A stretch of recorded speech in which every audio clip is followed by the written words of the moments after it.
Muy buenas tardes. Mi nombre es Ignacio Irarrázaval, director del Centro de Políticas Públicas de la Universidad Católica. Les doy la más cordial bienvenida a este seminario virtual, El proceso constituyente hacia una nueva república, organizado por el Centro de Políticas Públicas. Esto está marcado en una publicación de un documento de autoría de don José Antonio Viera Gallo, investigador asociado a nuestro centro, que aporta reflexiones sobre el proceso constituyente y la nueva etapa política hacia la cual transita nuestro país de cara a un plebiscito que se aproxima, donde los ciudadanos decidirán si quieren o no redactar una nueva constitución. Les cuento que este seminario estará disponible a partir de mañana, junto con la presentación en el sitio web www.politicaspublicas.uc.cl. Antes de comenzar, quiero entregarles un par de sugerencias para hacer más óptimo este encuentro. Todos los asistentes, todos ustedes, todos los participantes que se han conectado, tienen silenciado el micrófono y apagada la cámara. Para hacer preguntas, los invito a escribir en el chat, que se encuentra en el menú inferior de la pantalla, y sugerimos seleccionar la opción hacer preguntas a todos los panelistas y a todos los asistentes para que todos puedan leerlas. Al final del seminario presentaremos algunas de estas, vamos a tomar algunas de estas preguntas para hacérselas a los panelistas. Y también para una mejor visualización durante la presentación, pueden hacer un clic sobre el video de la persona y moverlo en la pantalla donde más les acomode para poder ver bien las presentaciones. Entonces, ahora sí quiero dar inicio formalmente a este seminario. Agradecemos el interés de todos ustedes y de muchas otras personas que se registraron para participar, y queremos saludar especialmente a José Antonio Viera Gallo, a Julieta Suárez Cao y a Sebastián Soto. Para comenzar, para hacer su presentación, don José Antonio, y quiero presentar a José Antonio. José Antonio es abogado de la Universidad Católica, fue diputado y senador entre el año 1990 y 1993. José Antonio fue presidente de la Cámara de Diputados el año 2007, fue nombrado por la presidenta Michelle Bachelet como ministro de la Secretaría General del Ministerio, Secretaría General de la Presidencia, cargo que desempeñó hasta el año 2010. Posteriormente fue miembro del Tribunal Constitucional, fue presidente de Chile Transparente y también embajador de Chile en Argentina. Gracias, José Antonio, por acompañarnos esta tarde y por tu presentación. Te escuchamos por 20 minutos. Muchas gracias, José Antonio. Gracias, Ignacio. Estoy bastante, digamos, agradecido de la posibilidad que se me da de hacer esta presentación de un trabajo para el Centro de Políticas Públicas sobre el proceso constituyente. Y aquí hay una presentación sintética de lo que contiene ese trabajo. Y la primera pregunta es que hay que hacerse cómo nacen las constituciones. Y la verdad es que coinciden en su nacimiento, por una parte, procesos de lucha social y política, a veces incluso momentos muy críticos, con la cultura política y jurídica que impera en ese minuto. Esto hace que los académicos, profesores, expertos en derecho público ahora, intelectuales y políticos, tengan una especial responsabilidad. Entonces, lo que se busca con una constitución, en nuestro caso, es una mejor república posible, no una república ideal donde no hayan conflictos y problemas, sino una que tenga una capacidad mejor para responder a los desafíos que tenemos por delante. Y este proceso sale, en nuestro caso, debe nacer de la confluencia de distintas corrientes para facilitar la convivencia nacional. Nunca es fácil, porque supone siempre un cierto cambio en los equilibrios de poder que hay en la sociedad.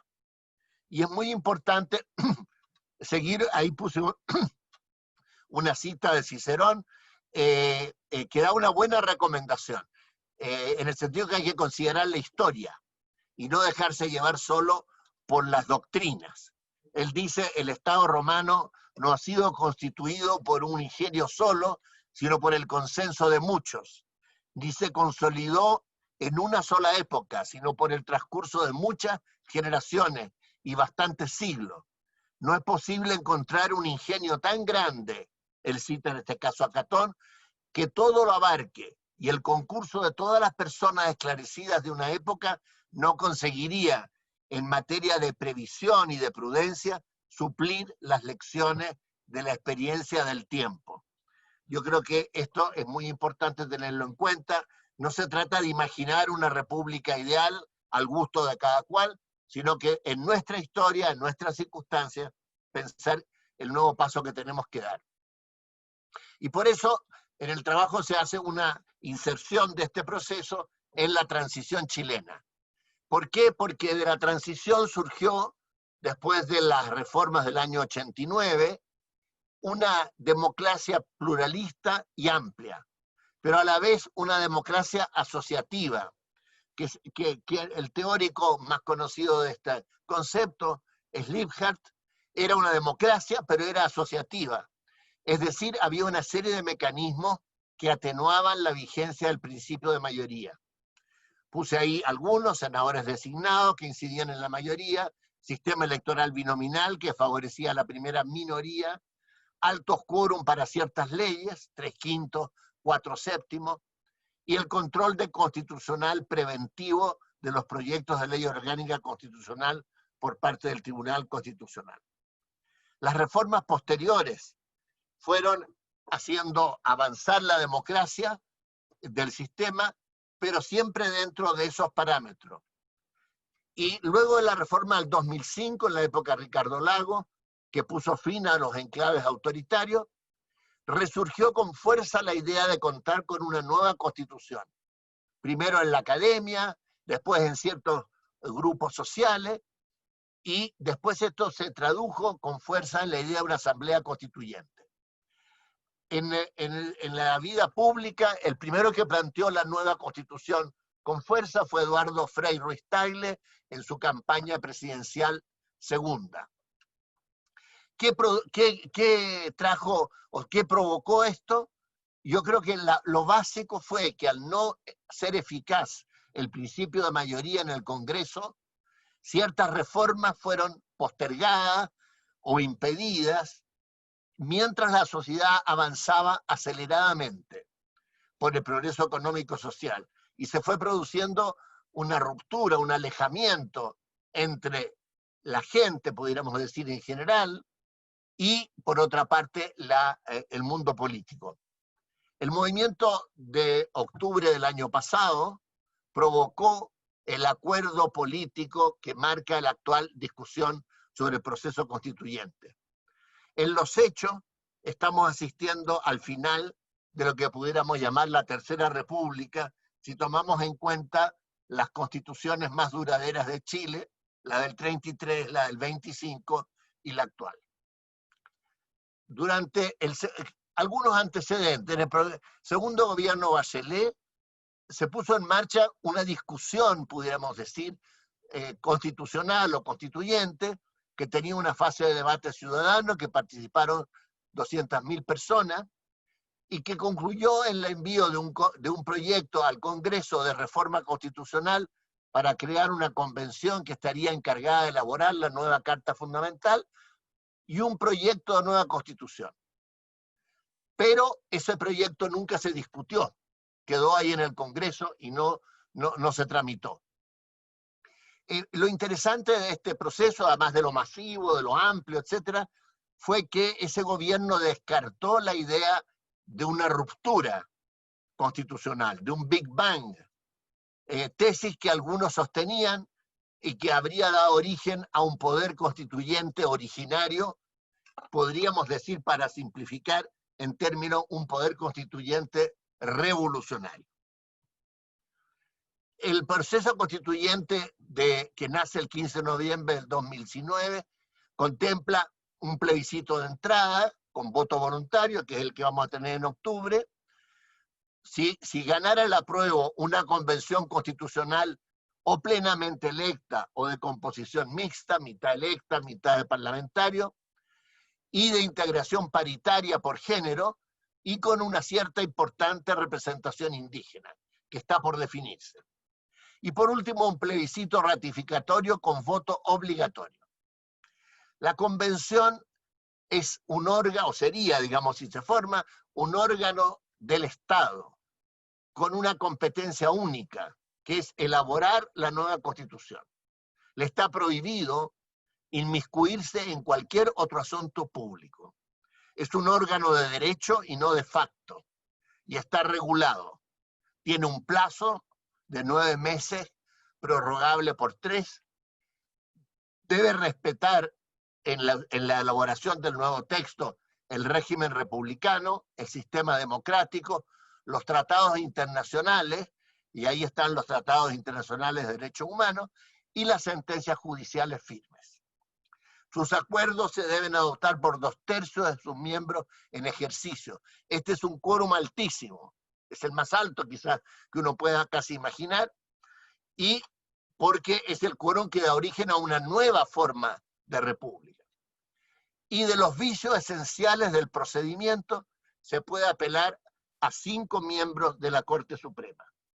Aquí un paréntesis, a mi juicio lo lógico habría sido que se hubiera podido apelar ante el Tribunal Constitucional, pero por los avatares de la política nacional se optó por esta fórmula.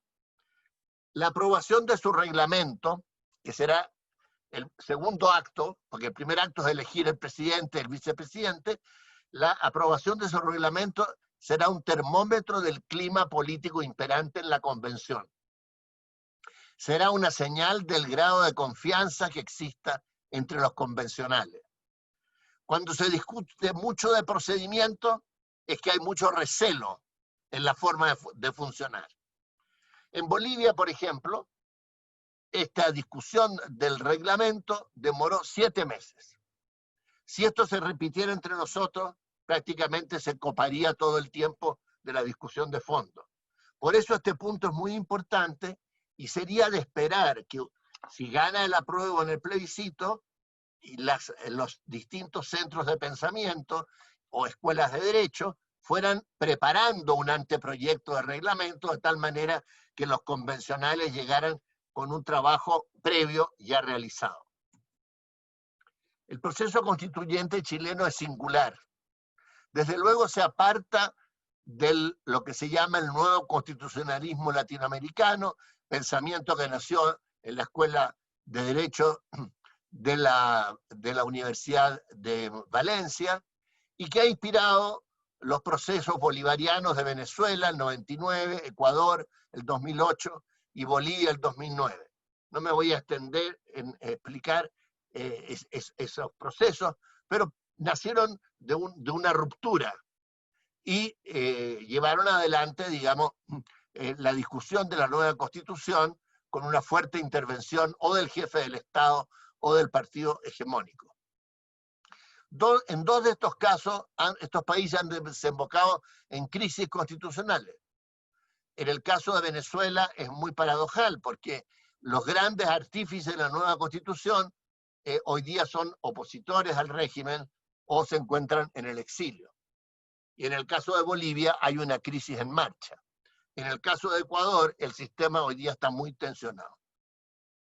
Pero también se aparta nuestro proceso de otros casos en América Latina en que ha operado lo que llaman el poder constituyente irregular, es decir, en que el cambio no se ha ajustado plenamente y en forma rigurosa a la normativa precedente. Es el caso de la Constitución en Colombia, el año 91, Perú 93 o Argentina en los acuerdos de reforma del 94. Ahora, los elementos que influirán en la convención, teniendo a la vista lo ocurrido, por ejemplo, en Italia, en la posguerra, o en España, en el posfranquismo, en primer lugar es muy importante el clima político imperante en la sociedad, el liderazgo de las diferentes corrientes políticas y el papel de los expertos en la asesoría, en este caso, tanto en la Secretaría Técnica que tendrá la convención, o en asesorías informales. Yo creo que es muy importante señalar lo de los liderazgos, porque como se discuten muchas cosas, algunas más importantes que otras, y algunas apelan a ideologías, a doctrinas, a valores, tiene que haber una capacidad de entendimiento, de acuerdo de convergencia en soluciones prácticas. Los profesores de Derecho Público han discutido ampliamente los temas de la nueva Constitución desde hace ya bastante tiempo y han conformado un espacio de debate y de argumentación razonable con amplios acuerdos y donde hay disenso, están claros cuáles son las diferencias y se pueden resolver en una argumentación y una discusión. Es de esperar que ese sea el clima y no la polarización lo que determine el funcionamiento de la convención. La expresión hoja en blanco, que es bastante ambigua o equívoca, que ha dado origen a tantas discusiones, pero en el fondo a lo que alude es a que las deliberaciones de la convención no estarán enmarcadas dentro del actual texto constitucional. Los convencionales serán libres, pero eso no significa que hagan caso omiso a la historia constitucional del país, como si eso fuera posible, por otra parte, ni tampoco significa que se puedan ir aprobando la nueva Constitución a pedazos sin algún momento de discusión y votación general que tenga en cuenta el resultado de las deliberaciones y le dé coherencia final al texto.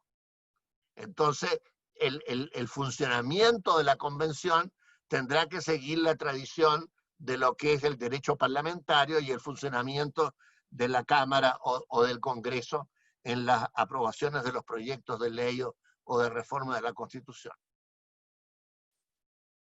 Ahora, sobre el contenido,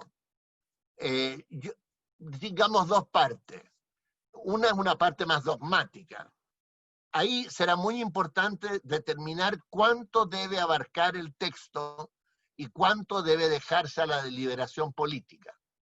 Porque una constitución es un punto de partida para una nueva etapa y por tanto si está llamada a durar en el tiempo, tiene que ser previsora y flexible. De ahí que hay toda una discusión si necesitamos una constitución minimalista o una constitución frondosa. Más allá de eso, lo importante es determinar bien qué es lo que debe tener el texto en la parte dogmática y qué debe dejarse a la política, entendiendo que de todas maneras tiene que haber la adhesión a ciertos principios básicos que tienen que ver con la evolución del derecho constitucional y que tienen que ver con los tratados que Chile ha suscrito. Esto tiene relevancia en dos aspectos importantes. En el marco normativo de la actividad económica, hay constituciones que son muy escuetas en esta materia, hay otras que en cambio van a los detalles. Y aquí la nuestra debiera mantenerse en un equilibrio. Pero por otra parte también en la garantía de los derechos económicos, sociales y culturales, que es lo que más se ha debatido en la prensa.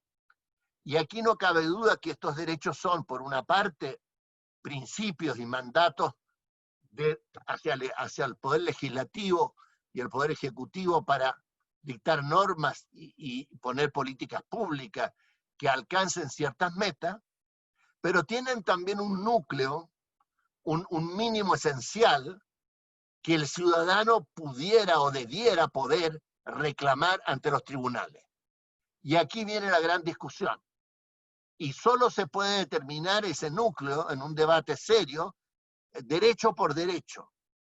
Evidentemente en educación es lo más simple, porque ese derecho lo que supone es que todos los jóvenes de Chile tienen derecho a un sistema de educación gratuito y con las condiciones que determine la ley y las condiciones económicas del país. Y eso más o menos está aceptado en Chile. Y después se verá en la parte del nivel de educación superior. Es mucho más conflictivo en la salud. Y ahí el camino que pudiera seguirse, por ejemplo, tal vez sería el camino que tuvo la ley Auge, en que se determinan las 4 garantías que el ciudadano tiene derecho a reclamar. Bueno, y así tendríamos que ir viendo derecho por derecho en una forma seria. No sacamos nada con garantizar derechos que después no se cumplen, pero tampoco sacamos nada con no decir absolutamente nada de esto y dejarlo todo a los avatares de la política. Lo importante es que el nuevo texto no pueda banderizarse con un proyecto político-social determinado, como en parte ocurre con la Constitución actual, sino que debe ser abierto, acorde a los tratados internacionales, como dije, y al derecho constitucional. Por ejemplo, en el caso de la salud, más que determinar qué sistema de salud debiera haber en Chile, lo que la Constitución debiera decir es qué va a garantizarle al ciudadano como derecho a la salud, y dejar a la ley saber cuánto habrá de público, cuánto habrá de privado en las prestaciones de salud. Habrá un debate sin duda sobre el principio de subsidiariedad y el Estado social de derecho, pese a que ese principio de subsidiariedad no está explícito en la actual Constitución.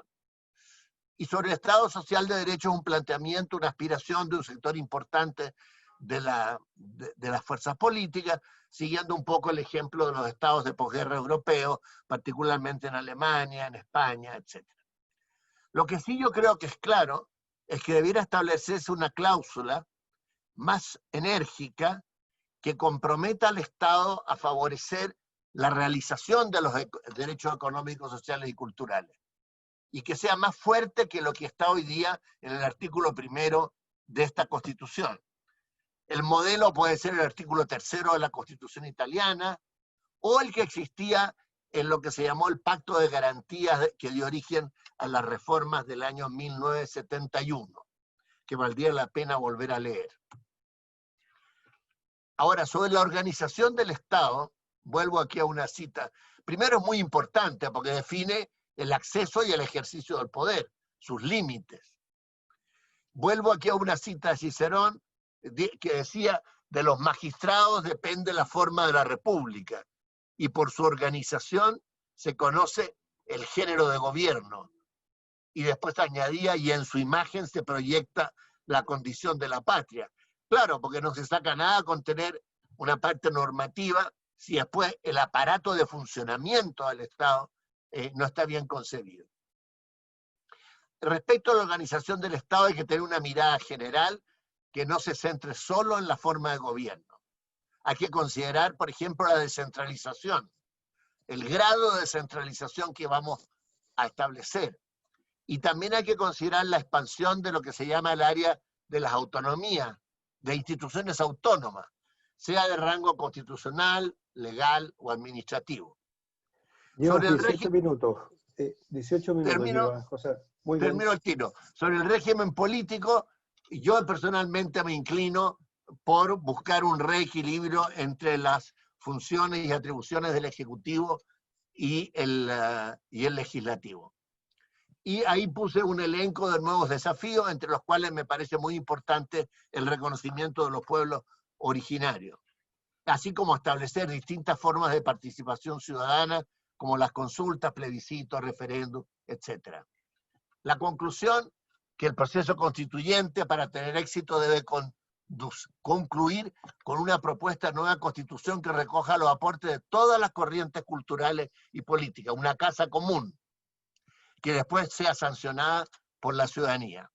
Y debe pasar la prueba de la historia, porque como dije, las constituciones están llamadas, digamos, a regir por un cierto tiempo, y si todo esto tiene éxito, habremos entrado en una etapa que podemos llamar de Cuarta República en Chile. Gracias. Muchas gracias, José Antonio. Si quieres puedes liberar la pantalla. Muchísimas gracias por tu presentación. Le vamos a dar ahora la palabra a Julieta Suárez Cabo. Julieta es licenciada en Ciencia Política de la Universidad de Buenos Aires, Argentina. Es doctora y magíster en Ciencia Política de la Northwestern University de Estados Unidos, y sus áreas de especialización son las instituciones políticas y de gobierno, el federalismo, la política subnacional, los partidos políticos y la representación de las mujeres en los sistemas electorales. Actualmente, Julieta es profesora asociada del Instituto de Ciencia Política de nuestra universidad. Julieta, te escuchamos. Muchísimas gracias, Ignacio. Primero, partir agradeciendo al Centro de Políticas Públicas de la Universidad, a Ignacio, a Elisa, por la oportunidad de participar en este intercambio, en particular al doctor Vieragallo por haber escrito una pieza tan provocadora que me hizo reflexionar y Y bueno, espero que le pueda decir José Antonio, así que me voy a referir a esto. Y porque realmente José Antonio me has hecho pensar y me gustaría compartir con ustedes, digamos, las reacciones que tuve. Primero debo reconocer que comparto mucho tu optimismo por el proceso que está por comenzar la ciudadanía chilena, ¿no? También comparto algunas de tus aprensiones y tengo otras nuevas, ¿no? Como buena porteña neurótica, digamos.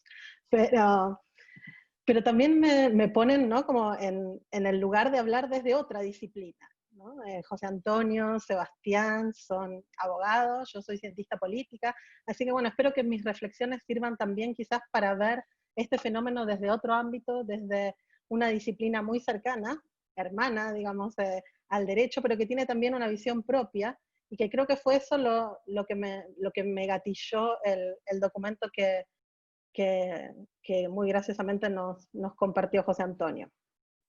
Desde la ciencia política a mí me hace muchísimo sentido esta idea de pensar una nueva constitución en la confluencia de visiones de una sociedad plural, teniendo en cuenta particularmente que es a veces de lo que más se le critica, ¿no? a la constitución actual, el tema de su origen. En este sentido, no puedo más que estar de acuerdo con que es el momento de abrir a la participación de la ciudadanía y en esta idea de que la voz de la ciudadanía no es una voz, son voces, ¿sí? La voz no es única. Como dice la teórica política Nadia Urbinati, las voces de la ciudadanía son voces de mujeres, de hombres, de personas extrapartidarias, de personas de regiones, de personas de pueblos originarios, ¿no? Y ojalá que esta ciudadanía múltiple, con distintas voces, pueda lograr un nuevo acuerdo. Y este nuevo acuerdo va a implicar, creo yo, un nuevo equilibrio institucional, ¿no? Y este equilibrio no va a ser cualquier equilibrio, va a ser un equilibrio producto de la reflexión y de la participación integral de todas y de todos en este proceso. Y bueno, y no es casual que lo estemos hablando ahora, ¿no? Es imposible dejar de ver que la actual crisis aguda de gobernabilidad que vive Chile es muy urgente. Pero creo que a veces perdemos de vista que esta crisis aguda de gobernabilidad está enraizada en una crisis crónica que le precede, y que es la crisis de representación y de participación, que nos trae la alta desconfianza en las instituciones, los niveles también crecientes de abstención electoral, la orfandad de representación que sienten amplios sectores de la población. Entonces, desde mi vista, esta crisis aguda de gobernabilidad es bastante endógena al modelo de sociedad y de comunidad sostenido por la Constitución vigente, que fue muy exitosa en algunos años, pero que creo que es el momento que empieza a mostrar sus tensiones y sus limitaciones. Y particularmente, y creo que en esto concuerdo con José Antonio, se soluciona, o quizás menos optimistamente se encausa, ¿no? Buscando un nuevo equilibrio institucional, pero es un nuevo equilibrio institucional que se soluciona a partir de tener más y no menos participación. Algo que no había pensado hasta el momento y que debo agradecer mucho a José Antonio por haberlo incluido en el trabajo, es la obra de Liphart en esto. Digamos, yo enseño a Liphart en Introducción a la Política Comparada, y la verdad que no lo había pensado en relación a los modelos de democracia y los modelos de Estado que estamos pensando para Chile, ¿no? Y esto que me hizo José Antonio de volver a Liphart, creo que hay muchas cosas en ese trabajo que echan luz sobre las dinámicas institucionales actuales, y muchas de ellas que acompañaron el descontento, por ponerlo livianamente, el descontento ciudadano, ¿no? que estamos viviendo. José Antonio nos dice que la Constitución actual establece un régimen cercano a una democracia asociativa o consociativa, como a veces se tradujo también. Es un concepto muy poco feliz el de Liphart, no es muy pegadizo, no es un buen concepto en ese sentido. Pero lo que Liphart hace, ¿no? Él es un politólogo holandés que estudia en Estados Unidos y que estudia en los años 60 con los grandes popes de la ciencia política en ese momento, que hablaban de la democracia como un fenómeno de sociedades homogéneas, ¿no? Y hablaban de la democracia como la democracia anglo. Y entonces él decía, bueno, pero en Holanda la democracia funciona y no tiene ninguno de los prerequisitos sociales de sociedad homogénea, de bipartidismo, de sistemas electorales mayoritarios que dicen que tienen las democracias que funcionan.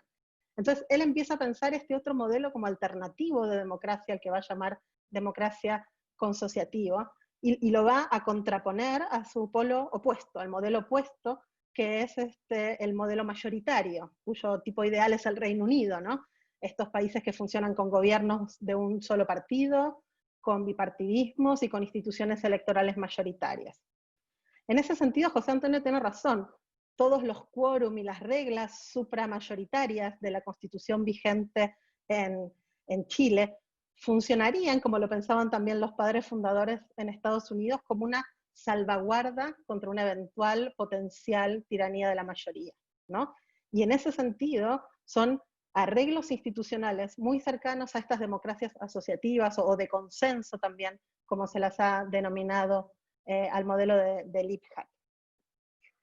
Ahora, pero para Liebhardt, estos arreglos supermayoritarios a nivel gobierno eran también una expresión de una contraparte social muy diferente a la que creo yo está vigente en la Constitución actual.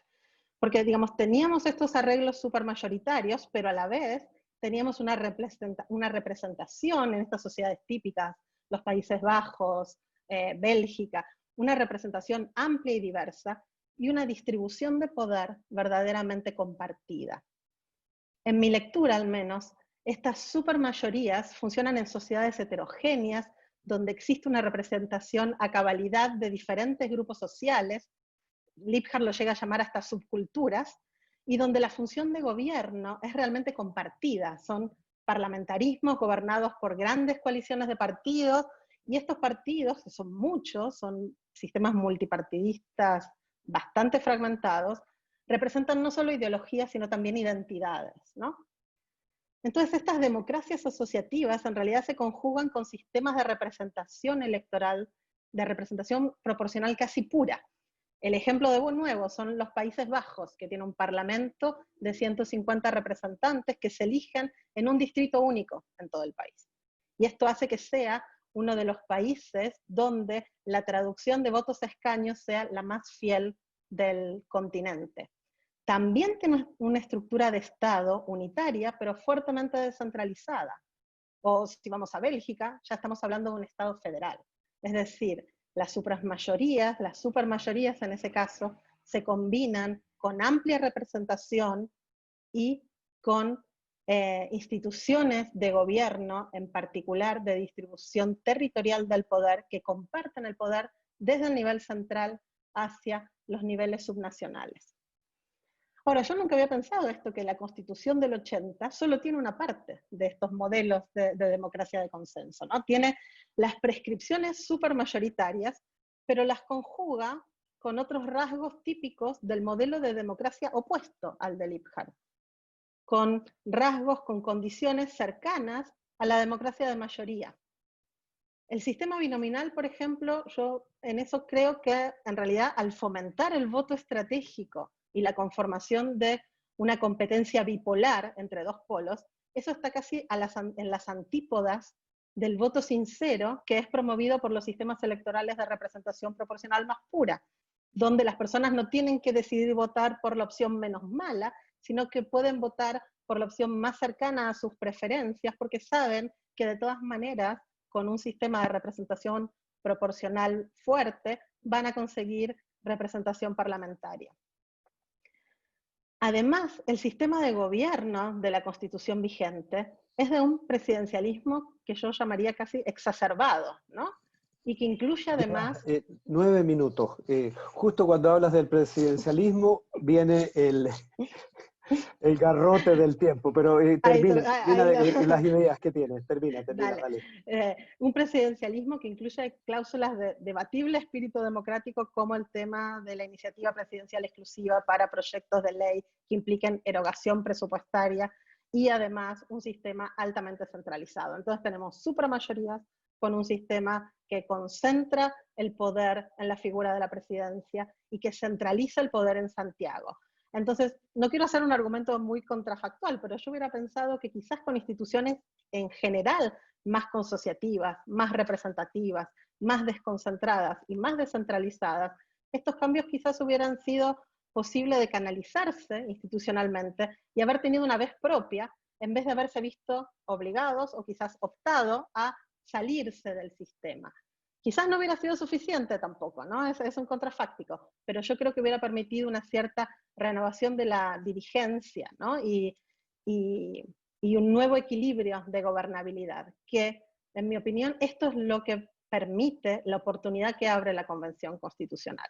En especial la 100% electa, ¿no? Que es el órgano verdaderamente paritario en el que se espera que se puedan participar una mayor cantidad de representantes de los pueblos originarios y ojalá también de la ciudadanía extrapartidaria, un órgano más plural, más diverso, con más voces. He hablado poco de derechos y lo voy a dejar, pero estoy totalmente de acuerdo con José Antonio con el tema de la inclusión de tratados de derechos humanos internacionales, en especial los relacionados con temas de género que permitan una transversalización de género en el Estado y en la justicia. Y solamente para terminar, me interesaría decir que se han escuchado muchas voces preocupadas por la supuesta tendencia populista que podría emanar de una convención constitucional plenamente electa, ¿no?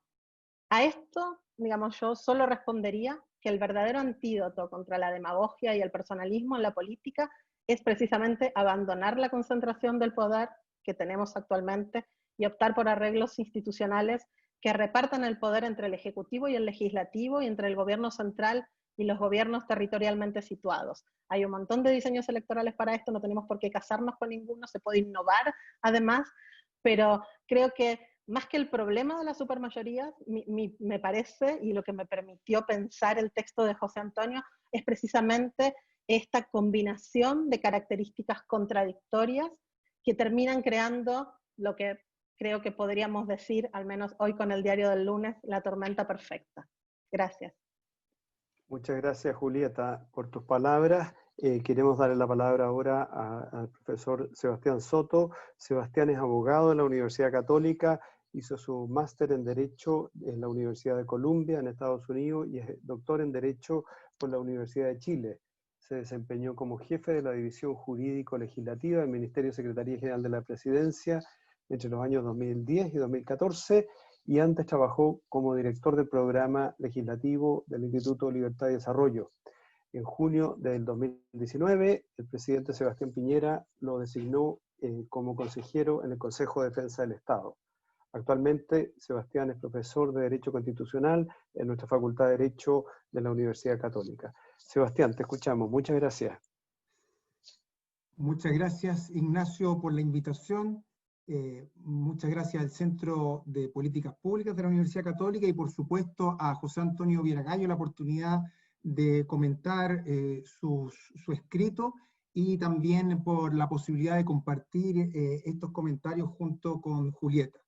Yo quisiera partir con una reflexión más global, primero felicitando a José Antonio por este profundo texto, ponderado, una mirada fresca, una mirada con perspectiva histórica. Quiero partir celebrando el tono de un texto como este. Yo creo que la verdad es que no podíamos esperar otra cosa de quien fue un actor privilegiado en el proceso constitucional de las últimas décadas. José Antonio fue diputado, senador, es autor de una de las mociones que da origen a la reforma constitucional del 2005, luego fue ministro, en donde promovió otras reformas constitucionales muy importantes, y finalmente ministro del Tribunal Constitucional. Y si pudiéramos encontrar un padre de la evolución constitucional de los 90 en adelante, José Antonio estaría en algún lugar de esa fila, en los primeros lugares. Pero además, este tono, esta perspectiva, tiene cosas muy positivas que yo quisiera destacar. Y me gustaría quizás vincularlo con esa raigambre concertacionista que se aprecia en las palabras y en las páginas de este texto, con todas las virtudes que con el paso del tiempo la concertación, creo yo, muestra históricamente y nos permite verla en crecimiento. Por ejemplo, lo ha dicho en varias de las diapositivas que nos mostró, rechaza el discurso refundacional, valora el gradualismo, el incrementalismo, Lo hace cuando critica, y ya nos lo dijo, este Big Bang constitucional que algunos quisieron predicar. Además, es también profundamente democrático. Se aprecia esto en su crítica al constitucionalismo latinoamericano, de raigambre chavista, al socialismo del siglo XXI, nos lo ha expresado también en la presentación inicial, que resalta otro valor, los acuerdos y la política. No ve los acuerdos como una claudicación, no ve los acuerdos como algo de lo que hay que arrepentirse, como una renuncia por vergüenza, una renuncia por debilidad, sino que los acuerdos son un paso en la construcción de un camino conjunto. Y por eso es que el texto llama a un clima político que favorezca el logro de los acuerdos, llama a construir liderazgos constructivos capaces de formar acuerdos mayoritarios y llama, en palabras de Rawls, a este consenso traslapado que debiera ser o dar lugar a la nueva Constitución. También desprecia las trampas, defiende el Estado de Derecho, y en eso el texto es muy claro, le dedica un par de párrafos muy fuertes e interesantes, en cuanto, en primer lugar, sostiene que estamos ante un poder constituyente derivado, es decir, sometido a las reglas constitucionales.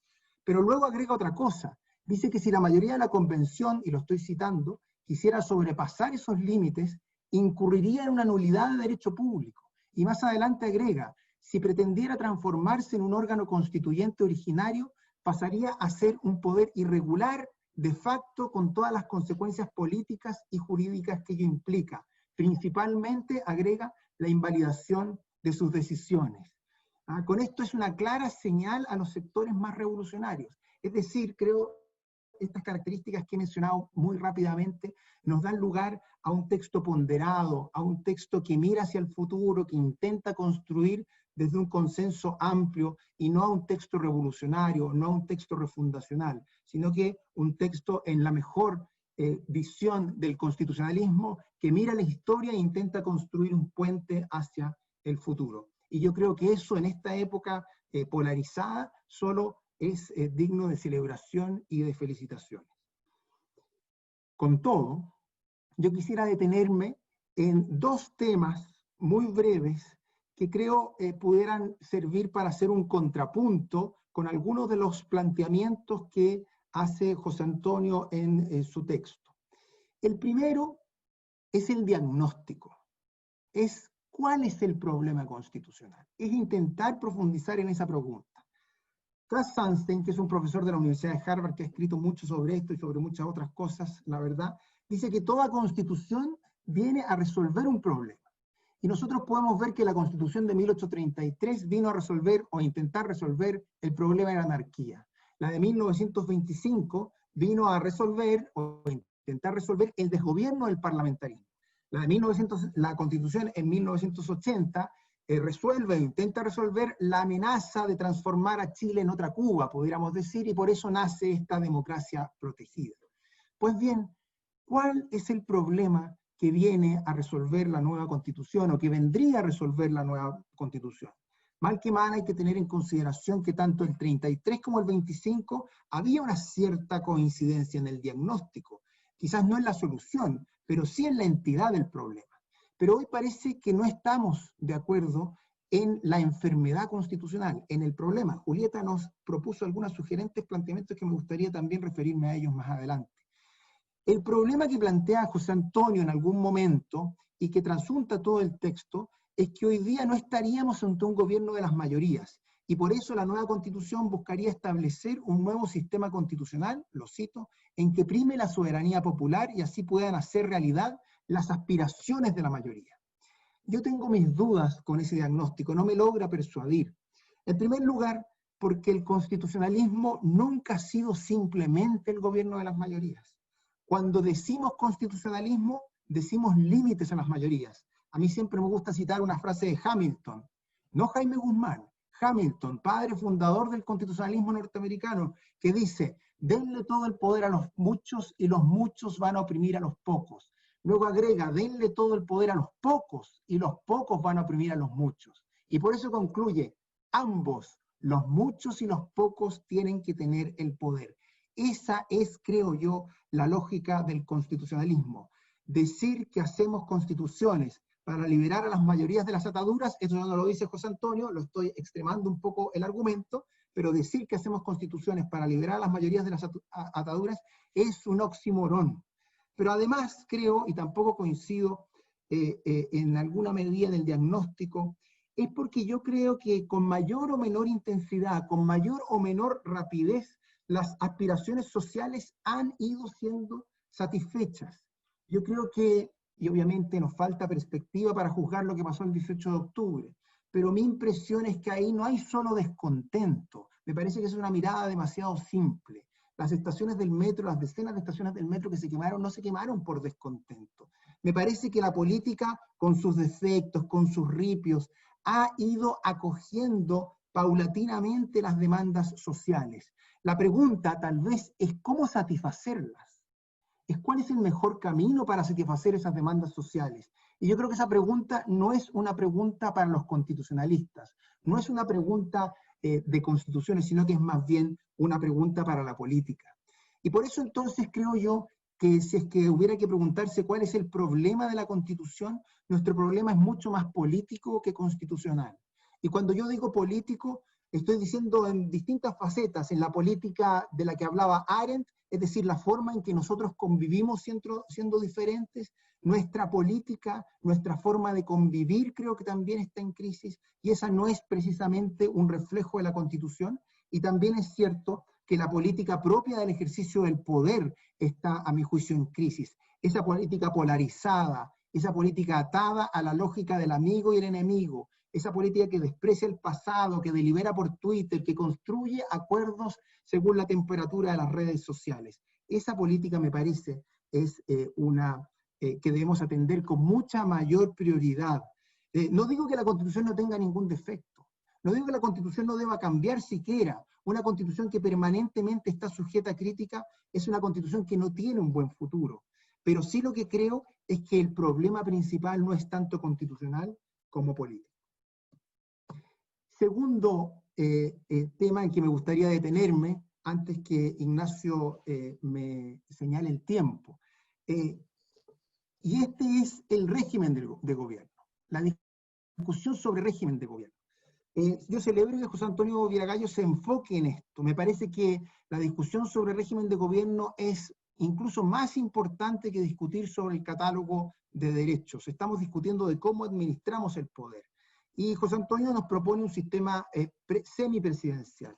Yo quisiera en estos minutos finales defender el presidencialismo. Yo quisiera reconocer, para partir defendiendo lo que el presidencialismo chileno tiene problemas, no cabe ninguna duda. Hay problemas en el presidencialismo chileno. Pero ¿cuál es el principal problema, a mi juicio, del presidencialismo chileno? Es que no logra crear lealtades con el oficialismo en el Congreso, y tampoco logra crear mecanismos de cooperación y coordinación entre Congreso y presidente. Pero no creo que la forma de resolver esa falta de cooperación, esa falta de coordinación, esa falta de lealtad con el oficialismo sea a través del semipresidencialismo. Me parece que el presidencialismo tiene un riesgo, y es que debilita al Ejecutivo al generar dos polos con vocación de poder al interior del gobierno, que van a tender a conflictuar. Los que han trabajado, los que hemos trabajado en el gobierno sabemos muy bien que muchas veces las relaciones entre un ministro y su subsecretario son muy malas. Son tremendamente tensionadas. Pues bien, pensemos cómo serían las relaciones entre un primer ministro y el presidente. Una explosión, un inmovilismo. ¿A quién va a responder los funcionarios? ¿A quién va a responder los distintos jefes de servicio? Me parece que además debilitar el gobierno, el ejecutivo, en una época de ejecutivos poderosos es un riesgo. En alguna medida, el semipresidencialismo le transfiere el poder al primer ministro y mantiene la responsabilidad, al menos política, en el presidente, y eso genera alguna tensión. No digo que 9 minutos, Sebastián. Ok. No digo que el presidencialismo no tenga problemas. La ciencia política, lo sabe Julieta, lo sabe José Antonio también muy bien, ha investigado mucho sobre esto y ha evolucionado, creo que también, sobre esta materia. Hoy me parece que podemos encontrar mecanismos de coordinación y cooperación al interior del propio presidencialismo sin necesidad de avanzar hacia mecanismos semipresidenciales. que por las razones que he señalado, creo que tienen problemas, o al menos presentan algunas preguntas que no han sido respondidas y que son muy difíciles de responder en una tradición tan presidencial como la nuestra. Por eso es que entonces, y en esto también para plantear un contrapunto con el buen trabajo de José Antonio, me parece que debiéramos reflexionar más en torno a nuestro presidencialismo para intentar fortalecerlo y generar mecanismos de coordinación y cooperación más que de modificaciones del régimen político. Con todo, creo que el trabajo nos ofrece una muy correcta, muy amplia y muy profunda mirada a una serie de debates que hoy día están sobre la mesa, que sin duda va a ser un aporte al debate que hoy día ya estamos teniendo y a que posiblemente seguiremos teniendo en los próximos meses. Creo que también lo que José Antonio escribe sobre el rol del Estado es una interesante y desafiante mirada, porque claramente esa también va a ser una discusión. Pero en fin, con esto he intentado dar una mirada y celebrar el tono, la perspectiva del trabajo, y también plantear algunos desafíos y preguntas al diagnóstico y a la mirada en torno al régimen de gobierno. Muchas gracias. Muchas gracias, Sebastián. Tenemos varios comentarios del público. Yo quisiera pedirte, José Antonio, que a lo mejor en una respuesta rápida a las preguntas, a los comentarios tan profundos que te hicieron Julieta y Sebastián, si es que puedes dar respuesta a eso, y después tomamos las preguntas del público. Yo, sin ser cientista político y tampoco abogado, pienso que Julieta ahí te desafía un poco en la interpretación que tú haces de Liebhardt respecto de esta democracia asociativa. Eso no es, eso es lo que yo recojo de las observaciones que hacía Julieta.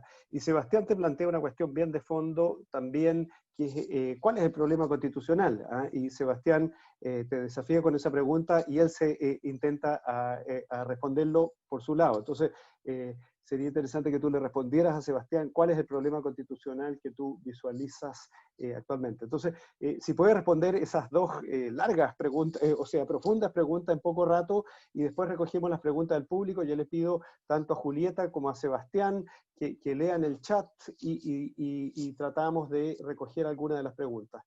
José Antonio, te escuchamos un par de minutos, muy breve.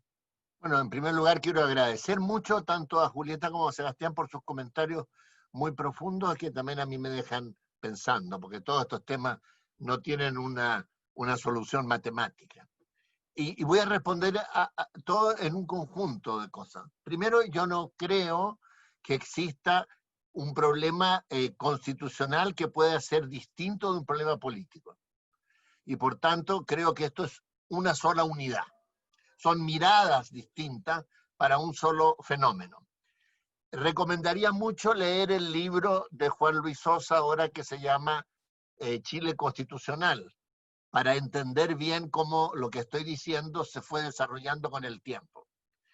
¿Cuál es la enfermedad de esta Constitución? A mi juicio, es que por los mecanismos que usó, y Julieta lo explicó bien, que en parte eran de democracia asociativa y en parte no lo eran, porque ya habían habido cambios muy significativos, como fueron, por ejemplo, la democratización de los municipios, los gobiernos regionales, etcétera, quedó un híbrido que no fue capaz de canalizar los procesos sociales, las demandas sociales. Por ejemplo, estando yo en el Parlamento tantos años atrás, se presentaron tantas mociones para reconocer a los pueblos originarios. Nunca logramos que esto se aprobara. Nunca. Comenzamos la discusión cuando un senador, que no quiero nombrar por respeto, ya falleció, dijo que en Chile no habían pueblos originarios, que éramos todos mestizos y que no existían. Y de ahí tuvimos que empezar a remontar. Entonces, evidentemente no se podía aprobar por mayoría, porque requería un quórum más alto. El quórum más alto fue siempre una barrera. No es que yo sea contrario a los consensos, al contrario, yo creo que siempre hay que buscarlo. Pero cuando no hay acuerdo, tiene que primar la mayoría, no para oprimir a la minoría, pero tampoco la minoría, cualquiera que ella sea, puede imponer su criterio mediante una suerte de veto. Tiene que haber un juego de pesos y contrapesos. Y eso está bien pensado en los sistemas políticos. Y por tanto, este voto, digamos, supramayoritario tan alto, que va mucho más allá de la Constitución española o de la Constitución francesa, es algo de lo cual tenemos que dejar atrás, digamos. Ahora, esta situación que determinó que un malestar se fuera incubando. La primera manifestación clara fue el 97, con la elección parlamentaria famosa en que tanta gente se abstuvo. Y después fue creciendo. Y después como que el mundo político, por el diseño institucional, binominal, etcétera, se fue como enclaustrando. Entonces se produjo un distanciamiento creciente entre una élite en el sentido más amplio y la gente, digo, en general. Y no se le fue dando una respuesta adecuada. Entonces el mal de la Constitución es que no canaliza la participación, como decía Julieta, amplia, diversa, en suficiente para formar al final la voluntad en la ley o en la política pública. Es todavía una Constitución muy vertical y en una sociedad que pasó a ser mucho más democrática, mucho más informada con las redes sociales y mucho más consciente de sus derechos. Cuando yo era parlamentario, las primeras reuniones con las asociaciones de jubilados, yo decía, pero ¿cómo es posible que tengamos este nivel de pensión? Pero yo hablaba con cualquier ministro de Hacienda, de cualquiera de los gobiernos, y él siempre tenía un argumento muy bueno técnico para decir que esto no se podía mejorar, que había que invertir más en otras tareas, en los jóvenes o qué sé yo. Bueno, hasta que eso estalló. Entonces se fueron postergando demandas sociales justas.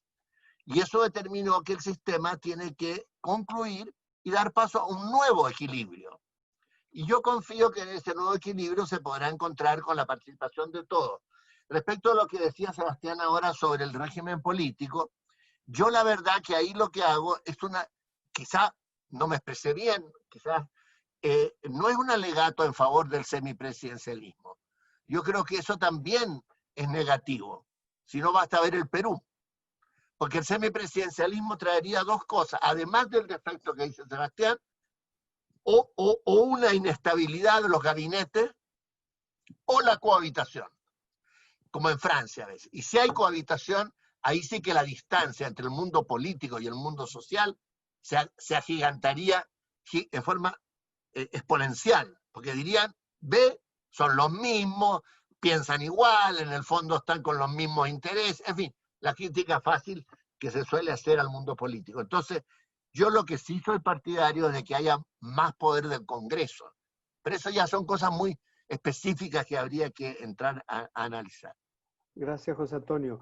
Julieta, me gustaría que te hicieras cargo ahí. ¿Hay hiperpresidencialismo en Chile? Ahí Sebastián te desafió un poco en el sentido de que él defiende, no el hiper, pero sí el presidencialismo, y también hay una pregunta ahí sobre el tema de los gobiernos subnacionales y la elección. A ver si que pudieses en un minuto responder ambas cosas. Sí, rapidísimo. Yo leía a José Antonio igual que como él lo leyó, no estaba hablando del semipresidencialismo, tenía muchas aprensiones y yo coincido con ambos, con José Antonio y con Sebastián. En particular me preocupa la cohabitación y la dificultad para la ciudadanía de encontrar la responsabilidad de gobierno en esos casos cuando el presidente y el primer ministro pertenecen a distintos partidos. Se van a sorprender, yo estoy de acuerdo con Sebastián. Yo creo que hay que fortalecer al presidencialismo. Ahora, no creo que estemos de acuerdo en esto, pero yo creo que para fortalecer al presidencialismo, que es un sistema de separación de poderes y de checks and balances, hay que restarle poderes a la presidencia. No creo que se fortalezca el presidencialismo dándole más poderes a la presidencia. Creo que se fortalece el sistema presidencial cuando le damos al revés, más poderes al Congreso para que realmente pueda hacer este checks and balances. Y sobre la pregunta de regiones, yo estoy totalmente convencida que tiene que haber elección de gobernadores y gobernadoras regionales. Creo que tanto el estallido como el manejo de la pandemia ha mostrado que el gobierno central tiene problemas para gestionar cuestiones básicas en el territorio y muchas veces, aún dentro de la misma coalición de gobierno, las voces más razonables han sido autoridades territorialmente situadas, han sido autoridades locales. Entonces, yo creo que no hay que tenerle miedo a la democratización que implica que la ciudadanía de regiones puede elegir sus propios gobiernos para que ellos y ellas directamente puedan evaluar los problemas regionales y pensar sus propias soluciones, y no que sean soluciones que vengan de Santiago.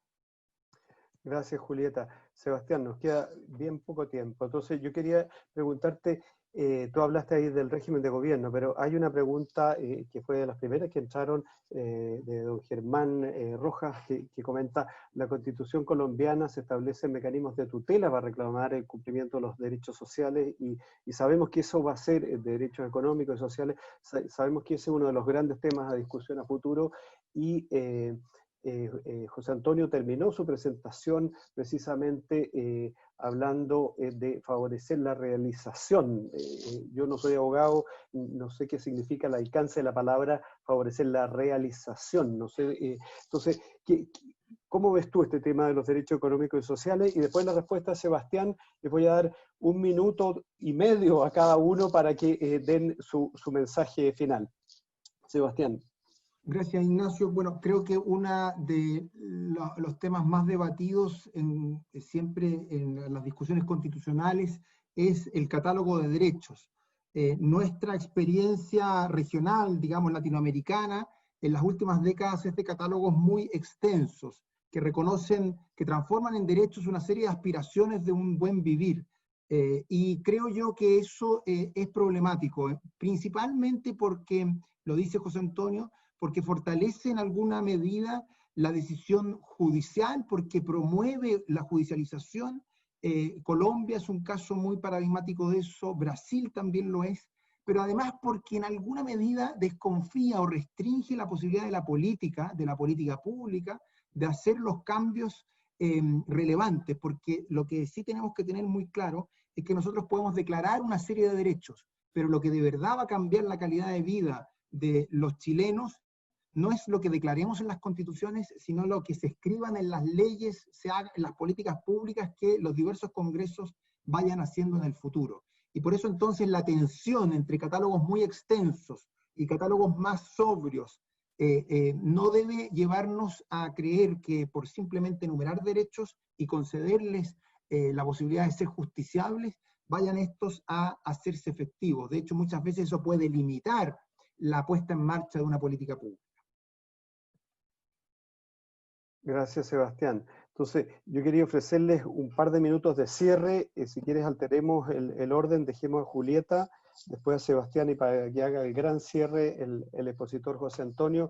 Les recuerdo al público, a los participantes, hemos tenido más de 200 participantes en el transcurso de este seminario. El documento de José Antonio Vieragallo, esta conversación, esta discusión que estamos teniendo, va a ser subida a la página web politicaspublicas.uc.cl mañana. Esto para darte tiempo, Julieta, para que pienses tus respuestas y este minuto de gracia, ¿cuáles son los mensajes que quieres dar? Julieta, te escuchamos.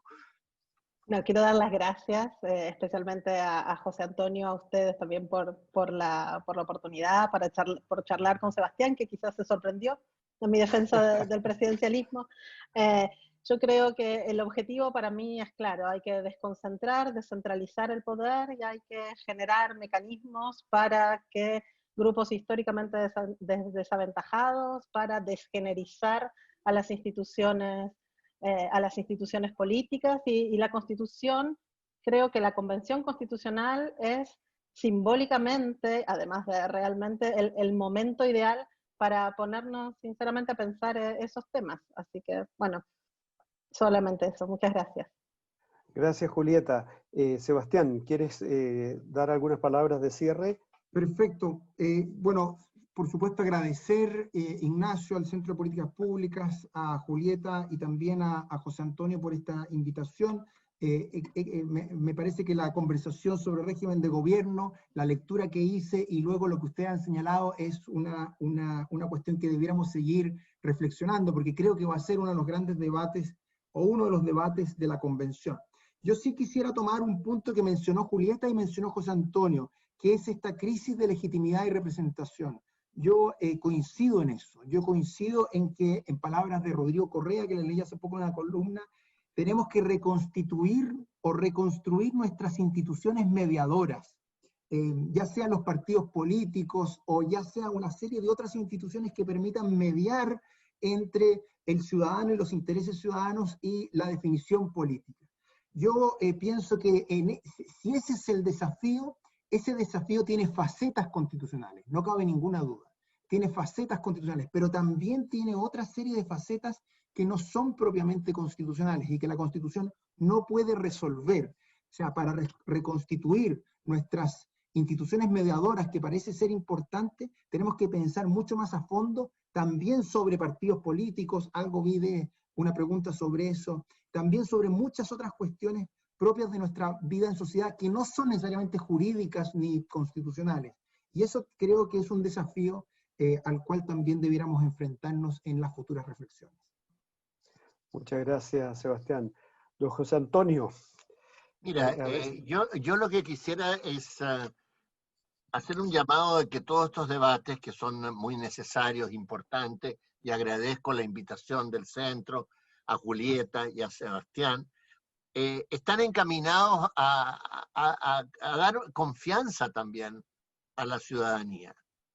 O sea, que lo que viene por delante es un proceso que sí se puede lograr un cambio significativo y positivo para todos, no para unos y otros no, sino que para todos. Obviamente haciendo cambios en el aparato institucional, en los principios, algunos, y generando un nuevo equilibrio. Y que esa capacidad la hemos tenido en Chile otras veces, y en circunstancias muchísimo más difíciles que las actuales. Lo que sí requiere es responsabilidad. O sea, que cada cual entienda que no tiene la verdad sobre lo que debiera ser la nueva Constitución chilena. Tiene un punto de vista que representa quizás a un sector, pero eso forma parte de un grupo mucho más amplio. Y entonces, ¿qué es posible con un diálogo franco, sincero, que puede tener momentos de discusión incluso ásperos, pero que es posible llegar a un consenso básico que nos permita a todos tener una constitución más aceptable y más duradera en el tiempo y más ajustada a los nuevos desafíos? Una última cosa. Yo intenté en forma muy sumaria y creo que no lo logré. Poner también los desafíos que nos vienen del futuro. No solo los problemas del pasado o las deficiencias del actual sistema, sino los enormes desafíos que nos vienen del futuro. El problema de Internet, el problema de la inteligencia artificial, el problema de cómo se va a desarrollar la deliberación política en unas circunstancias completamente distintas. La necesidad de combinar eficiencia y rigor científico con deliberación democrática, con muchas voces, como decía Julieta. O sea, tenemos demasiados desafíos del futuro, de la propia democracia, y no podemos quedar solo en hacer las cuentas con los problemas que estamos arrastrando, que es importante, pero también tenemos que mirar lo que en el horizonte se nos está planteando como gravísimas dificultades. Muchas gracias, José Antonio. Les pido disculpas a los participantes porque nuestro propósito es hacer estos seminarios cortos de 1 hora. Ya llevamos 1 hora y cuarto prácticamente y hay muchos comentarios, observaciones en el chat, así que se las agradecemos. Obviamente que no hicimos justicia, hicimos justicia a muy pocas de las preguntas y los comentarios, se agradecen en todo caso todos ellos, y les recuerdo que tanto esta conversación como el documento que ha preparado José Antonio Vieragallo van a estar disponibles mañana en nuestro sitio web politicaspublicas.uc.cl. Así que una vez más, muchísimas gracias José Antonio, Julieta y Sebastián por su presentación, por su conversación, el tono de la conversación que lo celebraron varios ahí en el chat y ojalá podamos seguir conversando. Efectivamente ahí Sebastián dio pauta para varios temas más a profundizar, el régimen de gobierno, la descentralización del Estado, dijo Julieta. En fin, tenemos muchos temas por delante para conversar. Así que muchísimas gracias a todos ustedes y a los participantes que nos acompañaron. Muy buenas tardes. Gracias. Muchas gracias.